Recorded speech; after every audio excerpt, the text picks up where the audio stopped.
Hi hello அனைவருக்கும் வணக்கம். Welcome to the motivational queen. நம்ம இப்போ 10th தமிழ் பார்த்துட்ருக்கோம். 10th தமிழில் இயல் 1ல் இரட்டுற மொழிதல் பார்க்கலாம் வாங்க. இரட்டுற மொழிதல் எழுதுனது யார்? சந்தக்கவிமணி தமிழ் அழகனார். யார்? சந்தக்கவிமணி தமிழ் அழகனார். விண்ணோடு முகிலோடும் உடுக்களோடும் கதிரவனோடும் கடலோடும் தமிழ் இணைத்து பேசப்படுகிறது. இதோட விண்ணோட முகிலோட உடுக்களோட கதிரவனோட கடலோட தமிழ் என்ன பண்ணுது? இணைத்து பேசப்படுகிறது. இவற்றுக்குள்ள ஆற்றலும் விரிவும் ஆழமும் பயனும் தமிழுக்கு உண்டு என போற்றப்படுகிறது. இதுக்குள்ள ஆற்றல், விரிவு, ஆழம் இது எல்லாமே தமிழுக்கும் உண்டு அப்படின்னு போற்றப்படுகிறது. தமிழ் கடலோடு ஒத்திருத்தலை இரட்டுற மொழிதல் மூலம் அறிகையில் அதன் பெருமை ஆளப்படுகிறது, விரிவுபடுகிறது. வாங்க பாடலுக்கு போகலாம். நம்மளுடைய இரட்டுற மொழிதல் கடலோடு தமிழை ஒத்து எப்படி பாடுறாங்கன்னு பார்க்கலாம். அதாவது ஆழிக்கு இணை என்னது? ஆழினா என்னது? கடலுக்கு இணை. சரிங்களா?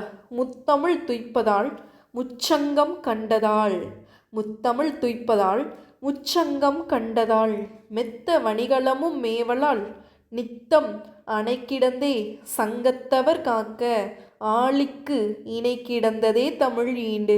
தனிப்பாடல் திரட்டில் இந்த பாடல் இருக்குது. இதோட சொல்லும் பொருள் பார்த்துடலாம். துய்ப்பது அப்படின்னா கற்பது தருவது. துய்ப்பதுன்னா என்னது? கற்பது தருவது.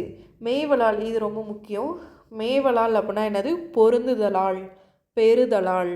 சரிங்களா? மேவலால்னா என்னது? பொருந்துதலால், பெறுதலால். இந்த பாடலோட பொருள் பார்த்துடலாம். தமிழ் இதோட பொருள் என்னன்னா, தமிழ் இயல், இசை, நாடகம் என 3 முத்தமிழாய் வளர்ந்தது. சரிங்களா? அதே மாதிரி முதல் சங்கம், இடைச்சங்கம், கடைச்சங்கம் ஆகிய முச்சங்கங்களால் வளர்க்கப்பட்டது. ஐம்பெருங்காப்பியங்களை அணிகலன்களாக பெற்றது. சங்க பலகையில் அமர்ந்திருந்த சங்க புலவர்களால் என்ன பண்ணது? தமிழ் காக்கப்பட்டது. அதே மாதிரி அது கடலோடு எப்படி ஒத்திருக்கிறது அப்படிங்கிறத பார்க்கலாங்க. கடல் முத்தினை தருகிறது. வெண்சங்கு, சலஞ்சலம், பாஞ்சிய சன்யம் ஆகிய 3 வகையான சங்குகளை தருகிறது. மிகுதியான வணிக கப்பல்கள் செல்லும்படி இருக்கிறது. தன்னுடைய அலையால் சங்கினை தடுத்து நிறுத்தி காக்கிறது. இங்கே தமிழ் இயல், இசை, நாடகம் என 3 தமிழாய் வளர்ந்தது. இங்கே கடல் முத்த தருது. சரிங்களா? அதாவது முதல் சங்கம், இடைச்சங்கம், கடைச்சங்கம் ஆகிய 3 சங்கங்களால் வளர்க்கப்பட்டது. இங்கே வெண்சங்கு, சலஞ்சலம், பாஞ்சிய சன்யம் இது கேட்கலாம். 3 வகையான சங்குகள் அப்படின்னு சொல்லி ஒன்று கூட மாற்றி கொடுக்கலாம். சரிங்களா?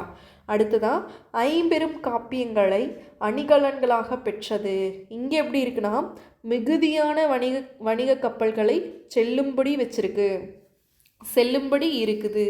அடுத்தது சங்க பலகையில் அமர்ந்திருந்த சங்க புலவர்களால் என்னது? தமிழ் காக்கப்பட்டது. இங்கே கடல் எப்படி காக்கப்பட்டது? தன்னுடைய அலையால் சங்கினை தடுத்து நிறுத்தி காக்கிறது. சரிங்களா? வாங்க இது எப்படி ஈக்குவல் பண்ணி சொல்கிறாங்கங்கிறத பார்க்கலாம். தமிழ் ஸோ இது பாடல், இது தமிழுக்கு, இது கடலுக்கு எப்படி சொல்கிறாங்கன்னு பார்க்கலாம் வாங்க. முத்தமிழ், இயல், இசை, நாடகம் ஆகிய முத்தமிழ். இங்கே கடலில் முத்தினை அமிழ்ந்து எடுத்தல். முத்தமிழ், இயல், இசை, நாடகம் ஆகிய முத்தமிழ். கடலுக்கு முத்தினை அமிழ்ந்து எடுத்தல்.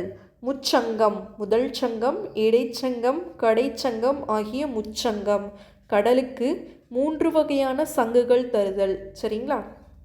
அடுத்தது மெத்த வணிகலன். இது கூட கேட்கலாம். மெத்த வணிகலன் கொடுத்து பிரித்து எழுத சொல்லலாம். சரிங்களா? மெத்த கூட்டல் அணிகலன், மெத்த கூட்டல் அணிகலன். சரிங்களா? அடுத்தது தமிழுக்கு எப்படி வரும்னா, ஐம்பெரும் காப்பியங்களா. கடலுக்கு மிகுதியான வணிக கப்பல்களாக வரும். தமிழுக்கு ஐம்பெருங்காப்பியங்கள், கடலுக்கு மிகுதியான வணிக கப்பல்கள். சங்கத்தவர் காக்க, தமிழை சங்க பலகையில் அமர்ந்து சங்க புலவர்கள் பாதுகாத்துருக்காங்க. கடலில் நீராலையை தடுத்து நிறுத்தி சங்கினை காத்தல். சரிங்களா? வாங்க இரட்டுற மொழிதல்னா என்னன்னு பார்த்துடலாம். இரட்டுற மொழிதல் அப்படின்னா என்னென்னா, ஒரு சொல்லோ சொற்றொடரோ இரு பொருள்பட வருவது இரற்ற மொழிதல் அணி. அதாவது ஒரு சொல்லோ சொற்றொடரோ இரு பொருள்பட வருவது தான் இரற்ற மொழிதல் அணி எனப்படும். இதனை சிலேடை அணி என்பர். இதனை சிலேடை அணி என்பர். செய்யுளிலும் உரைநடையிலும் மேடை பேச்சிலும் சிலேடைகள் பயன்படுத்தப்படுகின்றன. அதாவது செய்யுளில் உரைநடையில் மேடை பேச்சில் சிலேடைகள் பயன்படுத்தப்படுது. இதனுடைய நூல் வழி பார்க்கலாம் வாங்க. புலவர் பலரின் பாடல்களோட தொகுப்பான தனிப்பாடல் திரட்டு 5ஆம் பகுதி கழக பதிப்பு அப்படிங்கிற நூல்லேருந்து இந்த பாடல் வந்து தனிப்பாடல் திரட்டு அப்படிங்கிற நூல்லேருந்து இந்த பாடல் வந்து எடுத்தாளப்பட்டிருக்கு. இது வந்து 5வது பகுதி கழக பதிப்புங்கிற பகுதி. சரிங்களா? இப்பாடலை படைத்தவர் யார்? தமிழ் அழகனார். தமிழ் அழகனார் சந்தக்கவிமணி என குறிப்பிடப்படும் தமிழ் அழகனாரோட இயற்பெயர் சண்முக சுந்தரம். சரிங்களா? சண்முக சுந்தரம் அப்படின்னாவே சண்முகர் அப்படின்னா யார்? முருகனை ஞாபகம் வச்சுக்கோங்க. முருகன் வந்து தமிழ் கடவுள், தமிழோட அழகர் அப்படின்னு ஞாபகம் வச்சுக்கோங்க. அவர் சந்தனயமிக்க கவிதைகளை சொல்லி தான் மலை மேலே போய் அமர்ந்திருக்காரு அப்படின்னு ஞாபகம் வச்சுக்கோங்க. சும்மா ஒரு ட்ரிக்கு, நல்லா இருந்துச்சுன்னா ஞாபகம் வச்சுக்கோங்க, இல்லைனா உங்களுக்கு ஏற்ற மாதிரி ஞாபகம் வச்சுக்கோங்க. சரிங்களா? அடுத்தது இலக்கண புலமையும் இளம் வயதில் செய்யுள் இயற்றும் ஆற்றலும் பெற்ற இவர் 12 சிற்றிலக்கிய நூல்களை படைத்துள்ளார். நல்லா தெரிஞ்சுக்கங்க, முருகன் பார்த்திங்கன்னா இளம் வயதிலே எப்படி இருப்பார்? செய்யுள் இயற்றும் ஆற்றலும் இலக்கண புலமையும் பெற்றுள்ளார்.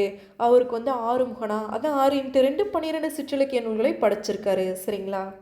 நல்லா இருக்கா? அதுவாகவே வந்துருச்சு பார்த்தீங்களா? அப்படிதான். காலை நேரம் ஒரு நிகழ்ச்சிக்காக தொடர் வண்டியில் வந்து இறங்கினார். சும்மா இது நல்லாயிருக்கும், ஜாலியாக இருக்கும் படிக்க. தமிழ் அறிஞர் கி.வா. ஜெகநாதன் அவரை மாலையிட்டு வரவேற்றனர். அப்போது கி.வா. ஜெகநாதன், அடடே, காலையிலேயே மாலையும் வந்துவிட்டதே என்றார். எல்லோரும் அந்த சொல்லின் சிலேடை சிறப்பை மிகவும் சுவைத்தனர். இது மாதிரி பேசுகிறது ரொம்ப அழகாக இருக்கும் பேசும்போது. சரிங்களா? இசை விமர்சகர் சுப்புடுவோட விமர்சனங்களில் நயமான சிலேடைகள் காணப்படும். ஒரு முறை ஒரு பெரிய வித்வானுடைய இசை நிகழ்ச்சியை விமர்சனம் செய்யும் போது அவர் குறிப்பிட்டது, அன்று கச்சேரியில் அவருடைய காதிலும் கம்மல், குரலிலும் கம்மல். இதுதான் நேக்க சொல்கிறது, இரற்ற மொழிதல். சரிங்களா? தமிழறிஞர் கியாபி விஸ்வநாதன் பல் மருத்துவத்தில் சிறப்பு பட்டம் பெற்ற நண்பர். ஒருவரை அறிமுகம் செய்து வைத்த போது இவர் பல்துறை வித்தகர் அப்படின்னு குறிப்பிட்டிருக்காரு. அப்படின்னா என்னென்னா, இவை போன்ற பல சிலேடை பேச்சுக்களை நீங்களும் கேள்விப்பட்டிருப்பீங்க. பல்துறை வித்தகர்னா என்னது? பல் மருத்துவத்திலையும் சிறப்பு பட்டம் பெற்றவர். சரிங்களா? மற்ற வித்தைகளையும் பல விஷயங்களில் இவர் வந்து வித்தகர். சரிங்களா? இதுதான். அவ்வளோதான். இந்த லெசன் இதோட முடிஞ்சிருச்சு. நெக்ஸ்ட் லெசன் நெக்ஸ்ட் ஒரு வீடியோவில் பார்க்கலாம். Thank you. Thanks to all. Please support me.